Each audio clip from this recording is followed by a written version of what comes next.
خان صاحب کہتے تھے کہ یا تم نے اس سائیڈ پہ ہونا ہے یا تم نے اس سائیڈ پہ ہونا ہے. اس پہ سب سے زیادہ عمل پتہ کس نے کیا ہے؟ اس پہ سب سے زیادہ عمل کیا ہے جنرل عاصم منیر نے. وہ کیسے؟ جنرل عاصم منیر نے صاف طور پہ کہا ہے کہ یا وائٹ ہوگا یا بلیک ہوگا, آپ کو ایک سائیڈ رکھنی پڑے گی. اگر آپ بلیک سائیڈ پہ جائیں گے تو پھر آپ کو وہ کانسیکوینسز جو ہیں ان کو فیس کرنا پڑے گا. اور اس کی صورت آپ دیکھ لیں, فواد چودھری کی گرفتاری آپ کے سامنے ہے.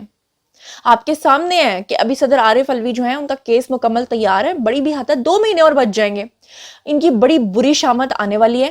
اور جنرل عاصم منیر جو ہیں وہ بڑے ایک میکنزم کے تھرو, ایک پراپر پروسیس کے تھرو چیزوں کو لے کر چل رہے ہیں. کوئی جلد بازی نہیں ہے, ہر چیز کو اپنے انجام تک پہنچنا اور انشاءاللہ پہنچ کے رہے گی.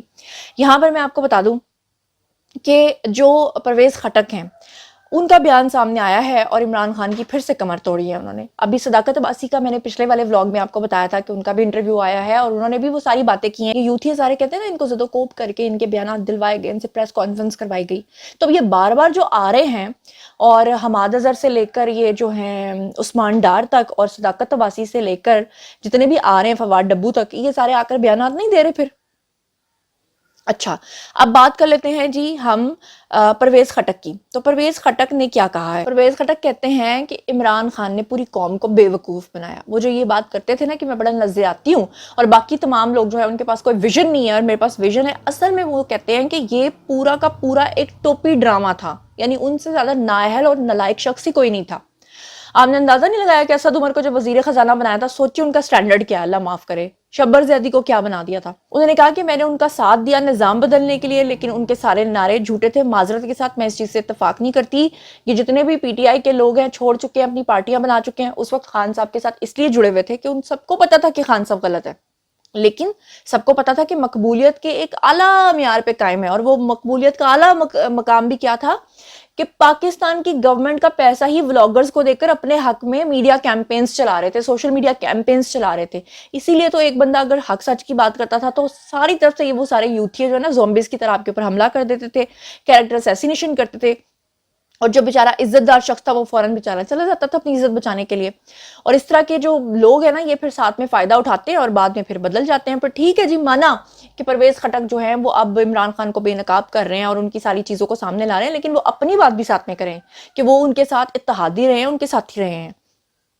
انہوں نے مزید کہا کہ پی ٹی آئی چیئرمین جو ہیں وہ اپنے علاوہ کسی کو مانتے ہی نہیں تھے, یعنی شخصیت پرستی میں وہ اس حد تک آگے تھے. اسی لیے تو آپ نے دیکھا نا کہ لوگ ان کو مرشد اور پتہ نہیں کیا کیا درجے دے رہے تھے, نعوذ باللہ, ان کو پتہ نہیں مقدس ہستیوں کے ساتھ میچ کرتے تھے. مجال ہے کہ ایک دفعہ بھی خان صاحب نے کہا ہو کہ میں ایک ادنا انسان ہوں, مجھے اس طرح کی مقدس ہستیوں کے ساتھ میچ مت کرو. بہرحال وہ کہتے ہیں کہ چیئرمین پی ٹی آئی اصل میں ڈکٹیٹر تھے, وہ ملک میں صدارتی نظام لانا چاہتے تھے. یہ انہوں نے دیکھ لی, یہ بڑی بات ہے, صدارتی نظام کے حامی تھے. پرویز خٹک نے کہا کہ ہم کسی پارٹی کے پیچھے نہیں گئے, ہمت سے پارٹی بنائی, کوئی پارٹی انتخابی منشور پر عمل نہیں کرتی. پی ٹی آئی بتائے کہ 4 سال میں کتنی ترقی آئی. 4 سال میں پاکستان کا بھٹا بٹھا کے رکھ دیا. کہیں پر بھی انصاف نہیں, ہم عوام کو حقوق ان کی دہلیز پر دینا چاہتے ہیں تو اس میں ان کو کوئی کامیابی نہیں ہونی. کسی نے ووٹ نہیں دینا پرویز خٹک کو. پرویز خٹک اللہ معاف کرے, ان کے کریڈٹ پہ کیا ہے کام. اب سوچیے نا کیا کیا انہوں نے, وہ 1 بلین ٹریز لگائے تھے یا 10 بلین ٹریز, وہ کہاں گئے؟ وہ تو کوئی ٹری نظر نہیں آتا, وہ تو سارے فوٹو شاپ کیے ہوئے تھے. یا پھر وہ جو آپ نے بی آر ٹی کا منصوبہ بنایا تھا جس میں پاکستان کو آپ نے مقروض کر دیا اور آج تک آپ کا بی آر ٹی کمپلیٹ نہیں ہو سکا. بہرحال انہوں نے کہا کہ مولانا کی جنگ اسلام آباد کے لیے تھی, ملک کی قیادت نے ملک کے دشمنوں کے ساتھ جیسا سلوک کیا, ملک کی سب سے بڑی بیماری جو ہے وہ بیرونی قرضہ ہے, IMF ہے, فلان ڈھینگ, یہ وہ. میں ان باتوں سے ایگری نہیں کرتی. بہرحال جو انہوں نے یہ بات کی ہے کہ عمران خان اصل میں ایک ڈکٹیٹر تھے, میں اس بات سے ایگری کرتی ہوں. انہوں نے جو یہ بات کی کہ وہ صدارتی نظام لانا چاہتے تھے تو بالکل لانا چاہتے تھے, یہ باتیں حقیقت ہیں. اچھا جی, اب بات کر لیتے ہیں حامد میر صاحب کی. حامد میر سمیت جو ہیں کچھ صحافی اس طرح کے ہیں جنہوں نے ملک کے اندر مایوسی پھیلانا شروع کی. انہوں نے کہا کہ 8 فروری کو جو اعلان ہوا ہے کہ پاکستان کے اندر الیکشنز ہوں گے وہ کوئی نہیں ہوں گے, وہ آگے اور ڈیٹس بڑھ جائیں گی, یہ ہو جائے گا, وہ ہو جائے گا. اس کے اوپر جو جسٹس قاضی فائز عیسیٰ ہیں انہوں نے 2 ٹوک بیان دیا. انہوں نے سپریم کورٹ میں ان کی آتما رول کے رکھ دی سب کی. انہوں نے کہا کہ وہ تمام صحافی جو میڈیا یا سوشل میڈیا کے اوپر بیٹھ کر اگر مایوسی پھیلائیں گے تو ان کو ان کانسیکوینسز کا سامنا کرنا پڑے گا. اور جو جسٹس قاضی فائز عیسیٰ انہوں نے یہ بھی کہا کہ جس کسی کو مایوسی پھیلانی ہے تو گھر جا کے اپنی بیویوں کے ساتھ روئیں. اس کی جو تکلیف ہے نا وہ حامد میر صاحب کو بہت زیادہ ہوئی، کیونکہ حامد میر صاحب ہی سمجھ لیں آگے آگے بڑھ کے یہ ساری باتیں کر رہے تھے، پھر تنقید کرنا شروع کر دی۔ اب حامد میر صاحب جو ہیں انہوں نے پریڈکشن کرنا شروع کر دیا الیکشنز کے بارے میں، 2024 کے بارے میں انہوں نے ایک پورا پلان جو ہے وہ بتا دیا ہے کہ ایسا ایسا ہوگا۔ وہ تو جب ہوگا تو پتہ چلے گا، اس سے اتفاق کرنا نہ کرنا آپ کی مرضی ہے، میرا کام ہے جی خبر آپ کو دینا، لیکن حامد میر کہہ کیا رہے ہیں خود ہی سن لیجیے۔ جو 2024 کا الیکشن ہوگا اس میں صرف -1 نہیں ہوگا، اس میں -2 یا -3 بھی ہو سکتا ہے، کچھ اور لوگ ہیں وہ بھی مائنس ہو جائیں گے، ہو سکتا ہے کہ ان کو ڈسکوالیفائی نہ کیا جائے، وہ الیکشن ہار جائے یا ان کو الیکشن ہروا دیا جائے۔ تو اس الیکشن کا جو رزلٹ ہے وہ 2008 کے الیکشن سے ملتا جلتا ہوگا، کیونکہ 2008 میں الیکشن کو کریڈیبلٹی دینے کے لیے جو 2002 کی جو ونر پارٹی تھی کاف لیگ، اس کے اہم لوگوں کو ہروایا گیا۔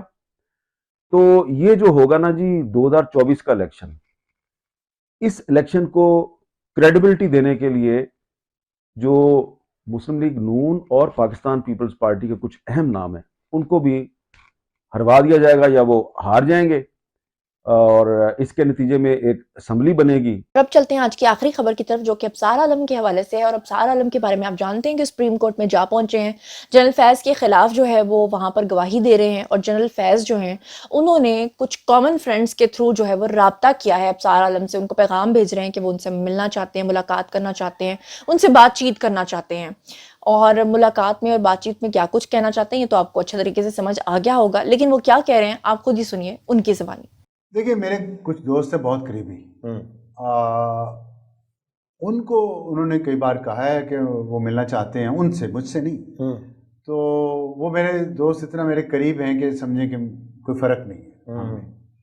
تو اس کے علاوہ تو کوئی ڈائریکٹلی یا انڈائریکٹلی یعنی کوئی ریمورس کا اظہار کیا ہو کسی طریقے سے، کوئی نہیں، ایسی کوئی بات نہیں ہے، ایسی کوئی بات۔ جی تو جناب یہ تھا آج کا ویڈیو۔ اب باری ہے جی آپ لوگوں کی، آئیے کمنٹ سیکشن میں مجھے بتائیے کہ پرویز خٹک کی کتنی باتوں سے آپ اتفاق کرتے ہیں اور کتنی باتوں سے اتفاق نہیں کرتے۔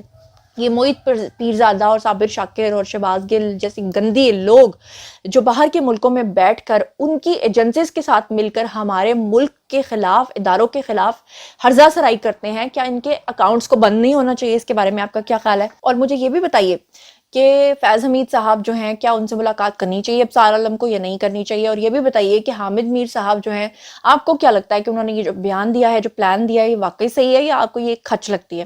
جو کچھ بھی آپ سوچتے سمجھتے ہیں آئیے کامنٹ سیکشن میں شیئر کیجیے، پرسنلی جواب دوں گی۔ مزید خبریں، ولاگز، انٹرویوز اور سیاسی تجزیے جاننے کے لیے میرے ساتھ کنیکٹڈ رہنا ہرگز مت بھولیے گا۔ چینل کو سبسکرائب کر لیجیے گا۔ اپنا بہت خیال رکھیے گا۔ اللہ نے کے بعد۔